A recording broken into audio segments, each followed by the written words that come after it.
بہت سارے لوگ ایسے ہیں جو اپنی زندگی میں ان سے دھوکہ کھائیں جن پر وہ اندھا بھروسہ کرتے تھے، جن پر خود سے زیادہ یقین کرتے تھے۔ کبھی وہ تصور بھی نہ کر سکتے تھے کہ وہ انسان کبھی کسی دوسرے کے لیے ہمیں چھوڑ کر جائے گا، لیکن اس کے جانے کے بعد اللہ کے علاوہ ہمیں کوئی در نہیں ملتا اور نہ ہم کوئی اور در ڈھونڈتے ہیں۔ لیکن یہ بات بھی سچ ہے کہ جب اللہ کے سامنے ہم رو دیتے ہیں تو پھر اللہ اس کا بدلہ بھی ضرور دیتا ہے۔ آج میں ایک ایسی لڑکی کی سٹوری شیئر کر رہی ہوں جو کسی سے سچی محبت کرتی تھی اور اس سے نکاح بھی کرنا چاہتی تھی۔ اس نے اپنے گھر والوں کو بھی راضی کر لیا تھا، لڑکا بھی راضی تھا، لیکن کچھ سال ویٹ کرنے کے لیے بولا۔ لڑکی نے کہا ٹھیک ہے۔ وہ باہر کام کرتا تھا اور چلا گیا۔ فون کال پر اس سے باتیں ہوتی تھی۔ میں اپنے آپ کو بہت خوش نصیب سمجھتی تھی کیونکہ میں نے جس کو چاہا اللہ نے اسے میرے مقدر میں لکھ دیا۔ کچھ دن گزرے، وہ شخص جو مجھ سے کافی بات کرتا تھا اب فون بھی نہیں کرتا۔ میں نے بہت کوشش کری بات کرنے کی، لیکن ادھر سے کوئی جواب نہ آتا، یہاں تک کہ ایک دن میسج آیا کہ میں تم سے شادی نہیں کر سکتا، تم اپنے گھر والوں کو بتلا دو، میں کسی اور سے محبت کرتا ہوں۔ اسے وہیں کوئی اور لڑکی پسند آ گئی تھی۔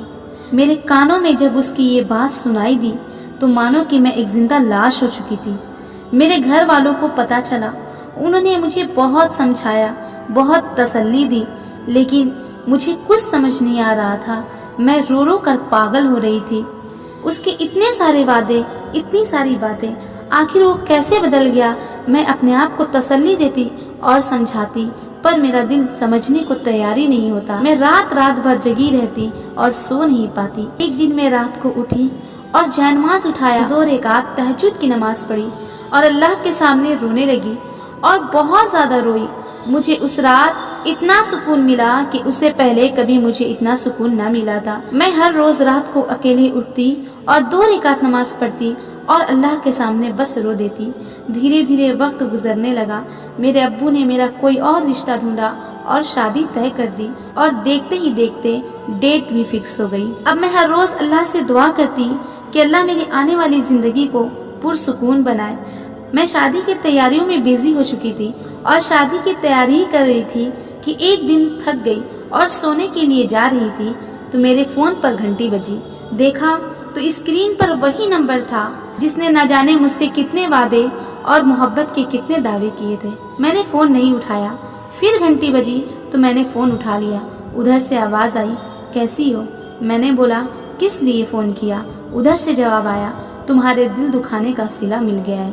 اور وہ شخص روتے ہوئے بولنے لگا، میں نے جس کے لیے تمہیں چھوڑا تھا وہ مجھے ہی چھوڑ کر چلی گئی، وہ کبھی میری تھی ہی نہیں۔ میں جانتا ہوں میں بات کرنے کے لائق نہیں ہوں، لیکن کیا تم مجھے معاف کر کے مجھ سے پھر سے بات کر سکتی ہو یا صرف ایک دوستی کا رشتہ رکھ سکتی ہو؟ میں نے اس سے کہا کہ میری شادی طے ہو چکی ہے، تمہیں اپنے دل دکھانے اور تکلیف دینے کے لیے معاف بھی کر دوں، پر تم سے دوبارہ کبھی بات نہیں کر سکتی۔ میں دوبارہ اس درد میں نہیں جا سکتی جس سے نکلنے کے لیے مجھے بہت تکلیفوں کا سامنا کرنا پڑا، اس لیے آئندہ میرے پاس فون مت کرنا۔ اتنا کہہ کر میں نے فون کاٹ دیا۔ اس دن میرے دل کو بہت سکون ملا، شاید وہ سکون جو ابھی تک نہ ملا تھا، کہ بے شک اللہ اپنے بندوں کے ساتھ کبھی نہیں چھوڑتا۔ اگر وہ آپ کے ساتھ ہے تو سب کچھ ہو سکتا ہے، اور میں نے جان لیا کہ اللہ بہترین انصاف کرنے والا ہے۔ آج اس کو بھی کسی کے ہاتھوں اتنی ہی تکلیف ملی جتنی تکلیف اس نے کبھی مجھے دی تھی۔